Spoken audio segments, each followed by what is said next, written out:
എല്ലാവർക്കും more taste in less ടൈമിലേക്ക് സ്വാഗതം. നമ്മൾ ഇന്നിവിടെ ചെയ്യുന്നത് അവലും ഏത്തപ്പഴവും ചേർന്നുള്ളൊരു പായസമാണ്. ഇതെങ്ങനെ തയ്യാറാക്കി എടുക്കാമെന്ന് നോക്കാം. ആദ്യം ഫ്ലെയിം ഓൺ ആക്കിയതിന് ശേഷം 1.5 ടീസ്പൂൺ നെയ്യിട്ട് നമുക്ക് കാഷ്യൂ നട്ട്സ് ഗോൾഡൻ ബ്രൗൺ കളറാകുന്നത് വരെ വറുത്ത് കോരാം.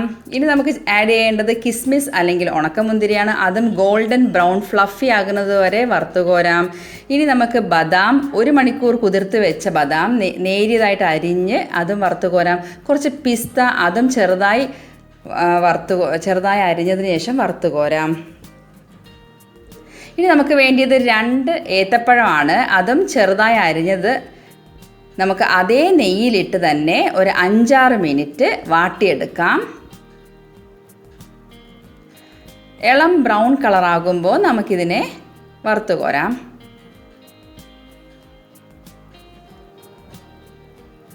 ഇനി നമുക്ക് 1 ടീസ്പൂൺ നെയ്യിട്ട് 1 ഗ്ലാസ് അവൽ ഒരു 7-8 മിനിറ്റ് ക്രിസ്പി ആകുന്നവരെ വറുത്തെടുക്കുക. ഇനി നമുക്ക് 2 ഗ്ലാസ് പാല് അല്ലെങ്കിൽ 1/2 ലിറ്റർ പാല് ഫ്ലെയിം ഓണാക്കുക.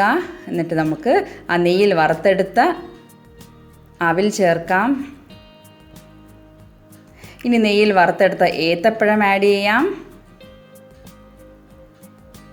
ഫ്ലെയിം മീഡിയം ടു ലോയിൽ കീപ്പ് ചെയ്യണം. ലോ ടു മീഡിയമിലായിരിക്കണം ഫ്ലെയിം.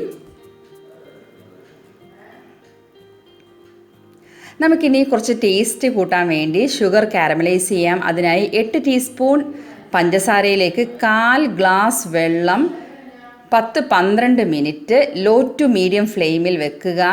അതൊരു തേൻ കളറാകും അല്ലെങ്കിൽ ഗോൾഡൻ ബ്രൗൺ കളറാകുമ്പോൾ നമുക്ക് എടുക്കാം. അതൊരു 1/4 ഗ്ലാസ് കിട്ടും നമുക്ക്. അത് നമുക്കിതിലേക്ക് ആഡ് ചെയ്യാം. 1/4 ഗ്ലാസ് കാരമലൈസ് ചെയ്ത ഷുഗറും ആഡ് ചെയ്യാം. ഇത് ഓപ്ഷനിലാണ്. ഇല്ലെങ്കിൽ നിങ്ങൾക്ക് ഡയറക്റ്റ് ഈ 8 സ്പൂൺ പഞ്ചസാര ചേർക്കാം. ഇപ്പോഴൊക്കെ മെയിൻറ്റെയിൻ ചെയ്യേണ്ടത് ലോ ടു മീഡിയം ഫ്ലെയിമിലാണ്. ഇനി നമുക്ക് 3-4 ടീസ്പൂൺ കണ്ടൻസ്ഡ് മിൽക്കും ആഡ് ചെയ്യാം. ഇതൊരു നല്ല ടേസ്റ്റ് തരും. അതുകൊണ്ടാണ് കണ്ടൻസ്ഡ് മിൽക്ക് ആഡ് ചെയ്യുന്നത്.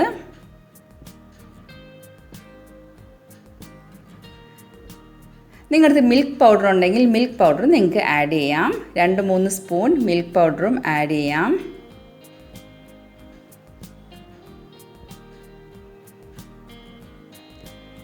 ഇനി ഏലക്ക പൊടിച്ചതോ ചതച്ചതോ ചേർക്കാം. അതിനായിട്ട് ഞാൻ 3 ഏലക്ക കുറച്ച് പഞ്ചസാരയുമായിട്ട് പൊടിച്ചെടുക്കുന്നുണ്ട്.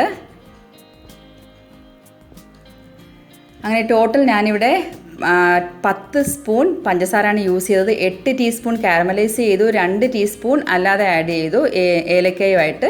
അങ്ങനെ ടോട്ടൽ 10 ടീസ്പൂൺ പഞ്ചസാര ആഡ് ചെയ്തു. ഇനി നമുക്ക് നട്ട്സ് വറുത്ത് വെച്ചിരിക്കുന്നത് അതും ആഡ് ചെയ്യാം. എന്നിട്ട് ഫ്ലെയിം ഓഫ് ചെയ്യാം. എൻ്റെ എല്ലാ വ്യൂവേഴ്സിനെയും നന്മയ്ക്കായി പ്രാർത്ഥിച്ചുകൊണ്ട് നിർത്തുന്നു.